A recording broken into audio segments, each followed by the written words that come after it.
Welcome back to Great Day Washington. Our next guest was diagnosed with terminal breast cancer just before her daughter's first birthday. But instead of retreating, she turned her experience into a mission, making sure no patient has to navigate cancer without the practical help and community they need.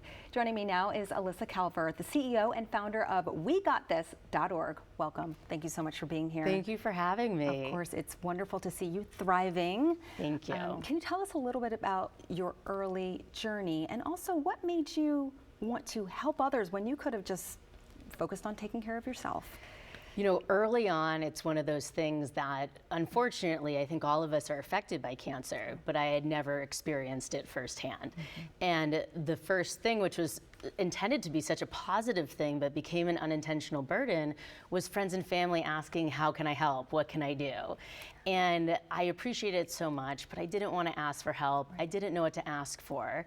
And at the time of diagnosis, it was just when my daughter was turning 1, and I thought about how easy it was to ask for what baby bottles we wanted, and you know, and when we were getting married, what dishes we needed, and wanted to create that for cancer patients. And it was really in my 5th round of chemo, and I kind of in the midst of just feeling really down and different and not like myself, that I realized I couldn't just sit back and focus on my one experience.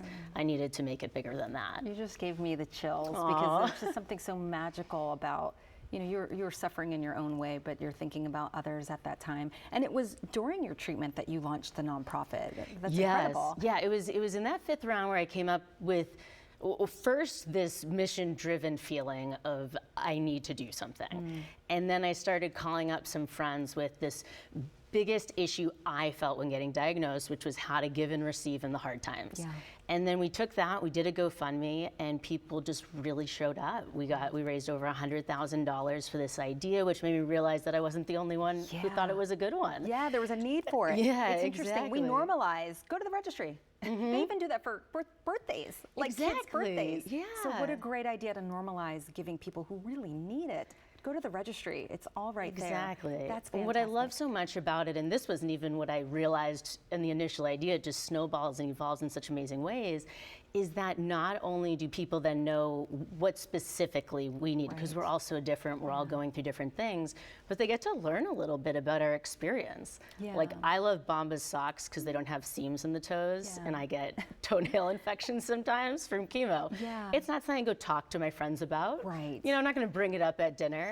But they get to learn about that through seeing what it is that I thought was essential to have. Yeah, that's fantastic. I navigated your website a little bit, and it is so cool. I think there was a phrase that said, stop Googling cancer resources all in one place, and I can only imagine how helpful, how truly helpful that really is.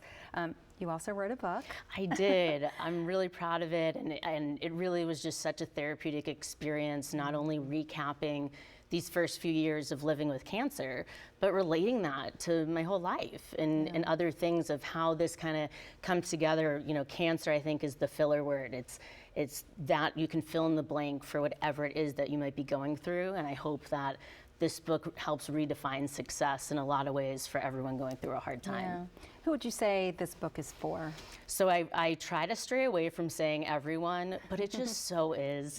It's for everyone. It really is. You know, from the cancer perspective, it's really about the patients, the survivors, the thrivers, feeling like they're being seen. It's my perspective, but it's opening up to others. And then from the people who care about them getting to see and understand their side. My husband wrote such a meaningful piece about the caregiver experience.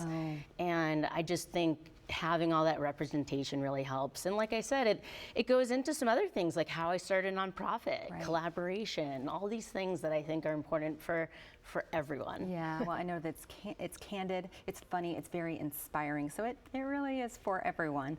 Now, you also have in-person events. I know your website, you have a community that people can do, but you do in-person events too? Oh man, I love in-person events. I'm all about a good time. Good. So we've done a lot of fun things, of course, fundraisers, but where we've really kind of gravitated to is is doing things that are more like a gift for the cancer community and those affected by it. Okay. So we've done comedy and music and other aspects. We do a lot of Lego building. I was just at Children's Hospital We're going to have to recently. tell people to go to your website so they can find these events. Please, Thank please. you. Thank you so very much. Yeah. For more on Elissa and the work she does, you can visit wegotthis.org. And Great Day Washington will be right back.